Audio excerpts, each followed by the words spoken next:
Pero la voy a hablar en inglés. Estoy trabajando para ustedes en su señor Tommy. El próximo año te hago las presentaciones en inglés. Ya, vamos. Ya. Oh.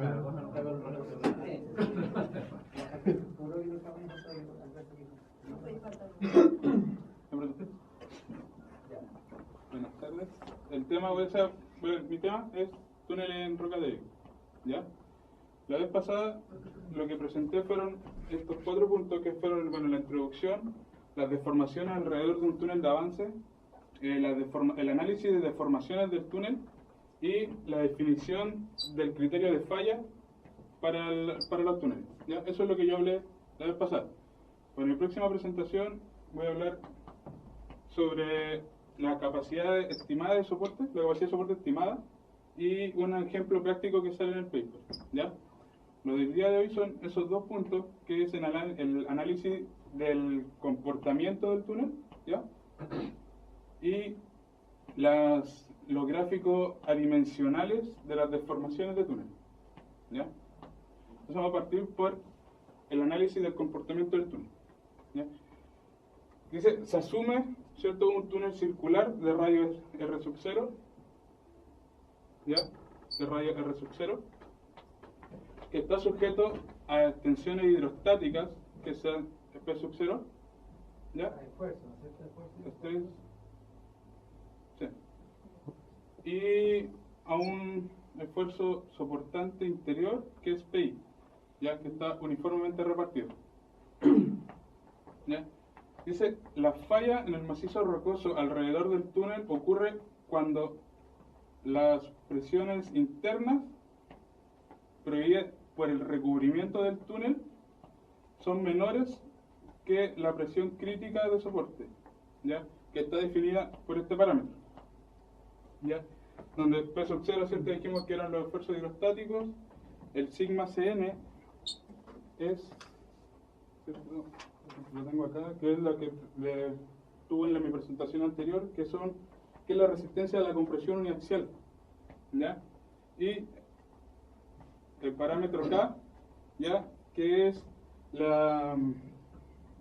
el coeficiente de empuje pasivo, ¿ya?, que se ocupa en la teoría cuando nosotros lo vimos en suelos 2 cuando trabajamos con los muros con los empujes, ¿ya?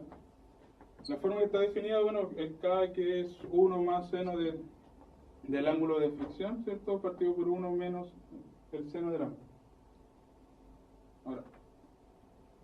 Ahora, dice, si que PI, ya que dijimos que eran la fuerza, las presiones interiores de soporte, son mayores que la crítica, ¿ya?, no ocurre falla y el comportamiento del macizo rocoso del túnel es elástico, ¿ya? Y las deformaciones elásticas o los desplazamientos elásticos radiales hacia el interior del túnel están definidos por ese parámetro, ¿ya? Luego, se tiene que decir que el PI ahora... bueno, esa expresión, ¿ya? Ahora, si PI es menor que la crítica, ¿ya?, ocurren fallas y el radio, existe un radio que es RP, que es el radio de influencia de esa, es el radio que da, vamos a retroceder un poquito, que es ese que está ahí, que vendría siendo de la zona elástica que está alrededor del túnel. Parece que decía plástica, ¿no? Sí, plástica, sí. Me equivoqué. ¿Ya? Alrededor del túnel, ¿ya? Y se determina por esa expresión, ¿ya? Pero todo esto, bueno, ahora ahí está, si que la falla es plástica, la deformación radial hacia el interior del túnel lleva esa expresión. Pero todo esto en el paper lo resuelve mediante una planilla de Excel, ¿ya? Que dice cómo, en el paper sale cómo calcularla, sale cómo formar la planilla, ¿ya? Y que es algo más o menos así, que yo la hice y la subí por si es que alguien se interesa, después yo les puedo pasar el link para que la descarguen, ¿ya? Ah, ¿está disponible? Sí, yo la hice. Y la comprobé de lo que estaba, es que en el paper sale explicado paso a paso cómo hay que ir haciendo. ¿Ya? Lo vamos a probar. La última presentación nos va a dar un ejemplo de cómo funciona la planilla. En la última presentación es un ejemplo práctico con todo lo que pasó antes. Explicando la planilla. Sí. Ya. O sea, la planilla está, yo la subí, está ahí y también si quieren después se la puedo mostrar cómo funciona. Pero no es muy complicado, o sea, esos son los parámetros de entrada y la planilla hace todo el resto. O sea, no es mucho lo que hacer. Y entrega las deformaciones, entonces. ¿Eso lo entrega? Entrega Por los esfuerzos. lo que vimos anteriormente, que eran eso, ese y eso. ¿Ya? ¿Qué son? Aparte de los de otros parámetros que son estos tres que los vamos a ver más adelante, que es sobre los gráficos adimensionales que mencioné antes. ¿Ya? Pero muestra, a ver, ¿qué calcula? Con los datos de entrada. Calcula el coeficiente K. Ya, que es M, B, S y A, son parámetros que dependen de este otro parámetro que es GSI, que es el índice de esfuerzo geológico, creo que son algo así. No me acuerdo bien. Pero esos parámetros fueron definidos en 1994 por Hooke y el nombre de la otra persona no me acuerdo. Por Hooke y Brown. ¿Ya? O sea, son parámetros que dependen de este otro parámetro que está acá, que se calcula por una tabla. ¿Ya? Ahora, los gráficos adimensionales de las deformaciones de los túneles, ¿ya? Básicamente son dos gráficos, y estos gráficos se generan a través de dos programas básicamente. Uno que es el RICH y el otro es una planilla Excel. ¿Ya? Estos programas que lo que hacen trabajan en base a esto, que es un análisis de Monte Carlo. Un análisis de Monte Carlo es una generación de datos aleatorios, ¿ya? Y al azar. Por eso le pusieron ese nombre que es Monte Carlo, que es Una distribución estadística. claro, pero es al azar. Ya va dando valores al azar. Y los gráficos que vamos a mostrar a continuación se lograron a través de este análisis en 2000 iteraciones, ¿ya? Y esto resultó en estos dos gráficos, ¿ya?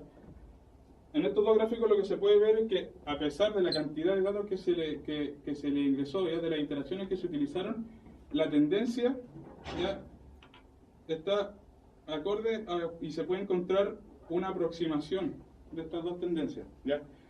El primero muestra una proporción del radio de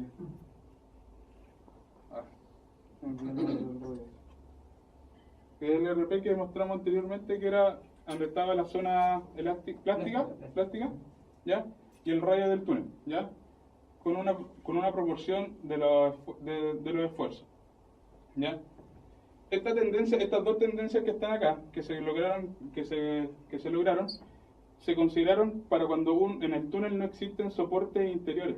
O sea, no tengo una fuerza PI interior que contrarrestre las fuerzas exteriores. ¿Ya? Y de estos dos se puede determinar que cuando los esfuerzos, ¿ya?, disminuyen del 20%, las deformaciones, o sea, el radio de influencia del radio plástico, ¿ya?, crece mucho, ¿ya? Y hace difícil de controlar las deformaciones, ¿ya? Porque las deformaciones igual crecen, y eso significa que al disminuir bajo el 20% de los esfuerzos, se hace muy difícil de estabilizar los túneles, ¿ya? Ahora, perdón, esos gráficos es un poco complicado interpretarlo porque son relaciones entre parámetros que tienen las mismas unidades, por eso son adimensionales. Por eso son adimensionales. La posibilidad tú entiendes, no puedes sacar directamente qué pasa, tienes que analizarlo con un poco más de cuidado.